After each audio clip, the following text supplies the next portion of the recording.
Hi, grab a chair, put something warm in your mug, and sit into this time with me. This is Mug Musings. I'm Laura Clark, founder of the Wise Living Institute, here to share a little insight and information for you to sip on and percolate on and see if it supports you. Take what you want, leave the rest behind. But certainly let me know in the comments below what resonates for you and make sure that you subscribe as well.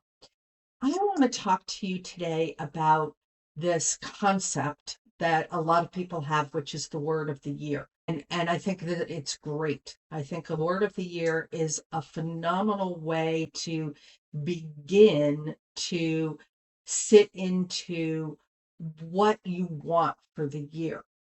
But I want to tell you what's wrong with the word of the year. And I lived by the word of the year for 10, 15 years until I allowed it to grow.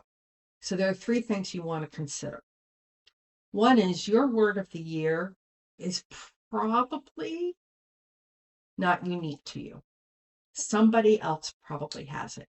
Peace, harmony, joy, or I want more connection or abundance, right? Other people are going to have it. It is not something that is unique unto who you are, your purpose, and your individual soul. And to that point, you might tell somebody, hey, my word of the year is harmony. I want harmony. Oh, yeah, harmony is great. And then they define it completely differently than you define it for yourself. And then you start thinking, oh, that's not really what I wanted. I want this. And unless you're very self-aware, there will be nuances that kind of creep in at that point, and then it doesn't serve you well. And you'll start second guessing. The second thing about words that come out of a dictionary for you to have gathered around your entire year is, do you know whether they will have buzz and zing and zest for the rest of your year? Because here's the thing. Life is going to happen throughout this year. It's going to throw you curveballs. It's going to throw you fast pitches. It's going to throw you sliders. And we want this concept of a word of the year to be able to hit each and every one of those balls with zing, with zest, with pizzazz.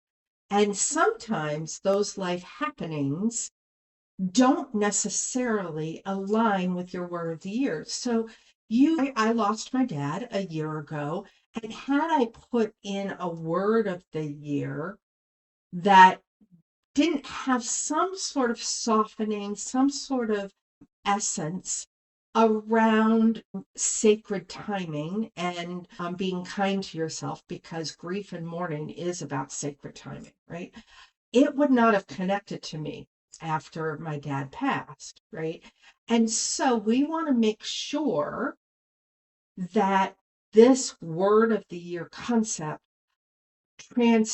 transpires, goes beyond any kind of life happening that the world may give to your journey forward. And the third challenge with a word of the year is that it may be aligned with you, and you are going to say, hey, this feels really great and it's on target. But is it aligned with universal energies out there? So if you choose a word of the year this year right now, and it's completion. I want completion. I want to finish up projects. I want, that the hanging chads, I want to cut them off and make sure things are complete. It does not align with the energy of the year. The energy of the year is one, and that's beginnings and starts. So you are going to be pushing against that energy of the year throughout the 365 days. So you want to make sure that your word, and I keep doing quotes, of the year aligns with not just who you are, your purpose of being, and what you want to manifest and co-create. You want it to align with outer energy, so you're not pushing through life but you're easing through it, right? You're going with the flow.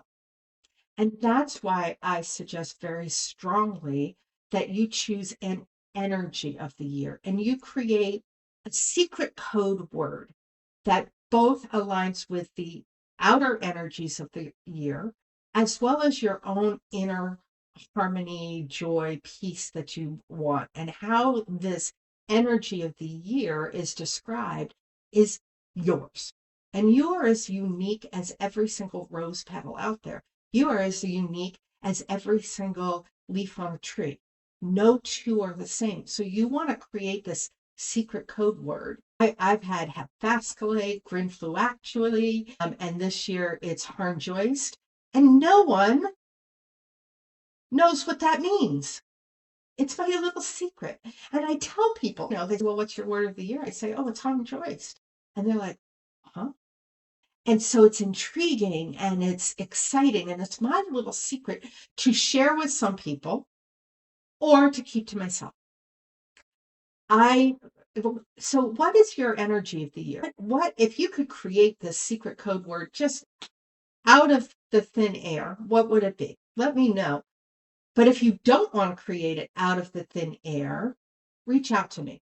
Send me a DM and I'll share some resources with you so that you can take this word of the year concept, allow it to grow and amplify into a unique unto you energetic year's compass and guidepost that whenever something, a life happening comes along, and they will. 2026 has already shown us that life is going to happen.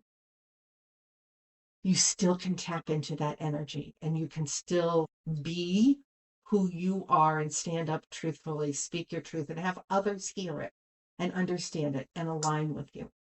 Right? So that's your mug musing. Take with it what resonates, leave the rest behind. Catch me the next time around by subscribing and mug on.